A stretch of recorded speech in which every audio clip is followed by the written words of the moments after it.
Hello friends, welcome back to my channel. भगवान श्री राम की जन्म स्थली भूमि अयोध्या के पास से बहने वाली सरयू नदी को एक श्रापित नदी माना जाता है। लेकिन क्या आप जानते हैं कि ये नदी श्रापित क्यों है और किस वजह से इस नदी का जल पूजा पाठ में शामिल नहीं किया जाता है? आप सभी ने सरयू नदी का नाम तो सुना ही होगा। सरयू नदी उत्तर प्रदेश के अयोध्या से होकर बहती है। अयोध्या भगवान श्री राम की जन्म स्थली भूमि है। अयोध्या की भूमि को उपजाऊ बनाने और भगवान राम श्री का साक्षात्कार बनने में सरयू नदी का, जो कि वर्तमान में एक प्रमुख पर्यटन स्थल के रूप में सामने आया है तथा यह एक पवित्र भूमि की तरह पूजी जाती है। नदी हिमालय से निकलती और उत्तर प्रदेश तथा उत्तराखंड राज्य से होकर बहती है। लेकिन क्या आप जानते हैं कि ये नदी श्रापित है और यहाँ पर स्नान करने से लोगों के पाप तो मिट जाते हैं, लेकिन पुण्य भी नहीं मिलता।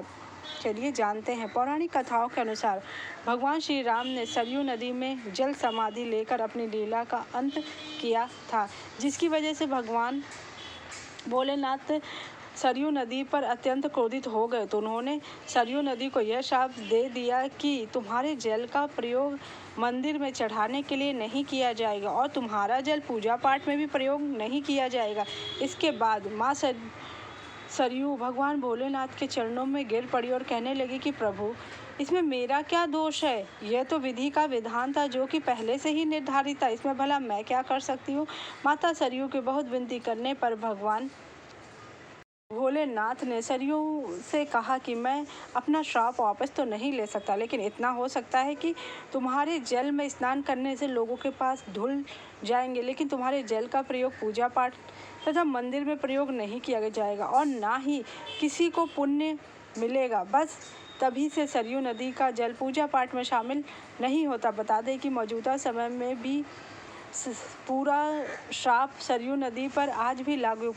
कहीं भी यज्ञ होता है तो उसके लिए 7 नदियों का जल लाया जाता है। जिन 7 नदियों का जल ला जाते हैं उसमें सरयू शामिल नहीं है। श्रापित होने के कारण कुंभ, अर्ध कुंभ जैसा कोई आयोजन भी सरयू नदी के किनारे नहीं किया जाता है। सरयू नदी में स्नान करने से पाप धुल जाते हैं। इस नदी में स्नान करने से मोक्ष की प्राप्ति होती है। पुनर्जन्म चक्र से मुक्ति का प्रतीक है। सरयू नदी में स्नान आत्म शुद्धि का प्रतीक। सरयू नदी में स्नान करने से तीर्थों में स्नान करने के समान पुण्य मिलता है। दास के रामचरितमानस के अनुसार विष्णु के 7वें अवतार राम ने अपने शाश्वत महाविष्णु रूप में लौटने के लिए सरयू नदी में खुद विसर्जित कर दिया। की नदी की कहानी लालच की। अन्य नदियों से अलग फाल्गुन न केवल लालच की शिकार बल्कि अत्याचारी भी है। बिहार के गया से होकर बहने वाली इस नदी ने किसी और पर नहीं बल्कि सीता माँ पर अत्याचार किया। लीला जन और मोहना नदियों के संगम से बनी फाल्गुन नदी फाल्गुन हिंदुओं, बौद्धों और जैनिकों के लिए प्रमुख महत्व रखती है। धार्मिक गया के पवित्र शहर से होकर बहने वाली नदी का हिस्सा नदी तट पर तीर्थयात्रियों के लिए पहला पड़ाव है, जो अपने दिवंगत पूर्वजों की आत्मा की शांति के लिए प्रार्थना करने के इरादे से आते हैं। मानसून के मौसम को छोड़कर साल के अधिकांश समय में नदी भूमिगत रूप से बहती है। नदी के पश्चिमी तट पर 11 घाट है जो स्नान और धार्मिक अनुष्ठानों के लिए समर्पित है। नदी के धार्मिक महत्व से जुड़ी लोक कथा। यह नदी बौद्ध धर्मावली के अनुसार महत्वपूर्ण मानी गई। फाल्गुन नदी मानसून के दौरान बहुत ज़्यादा बाढ़ का सामना करती है। फाल्गुन नदी को पिंडदान के लिए अनुष्ठान के लिए भी महत्वपूर्ण माना गया। यह अनुष्ठान जब तीर्थयात्री अपने पूर्वजों की याद में करते हैं।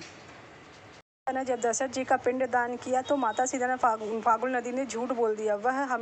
तब माता सीता ने श्राप दिया कि वह हमेशा सूखी रहेगी, भले इसमें पानी गिरे। यह श्राप इसलिए दिया गया क्योंकि फाल्गुन नदी ने गाय और कौवा और ब्राह्मण ने राजा दशरथ के अनुष्ठान के बारे में झूठ कहा था। माता सीता ने अपने पिता राजा दशरथ का पिंडदान गया में किया। पिंडदान के अनुष्ठान के लिए उन्होंने फाल्गुन नदी, गया और कौवा और ब्राह्मण को गवाह के रूप में बुलाया। लेकिन जब भगवान राम ने उनसे पूछा कि क्या वह सीता ने पिंडदान किया है तो उन्होंने झूठ बोला कि कोई अनुष्ठान नहीं हुआ। इस झूठ से क्रोधित होकर माता सीता ने श्राप दिया कि फाल्गुन नदी को मिला कि वह हमेशा सूखी ही रहेगी, भले ही उसमें पानी गिरे। गाय को श्राप मिला कि वह दर-दर की ठोकरें खाएगी और अपने भोजन के लिए भटकती रहेगी और कौवे को श्राप मिला कि उसका अकेले खाने से कभी पेट नहीं भरेगा। श्राप दिया कि वह हमेशा गरीब रहेगा। आपको मेरी जानकारी अच्छी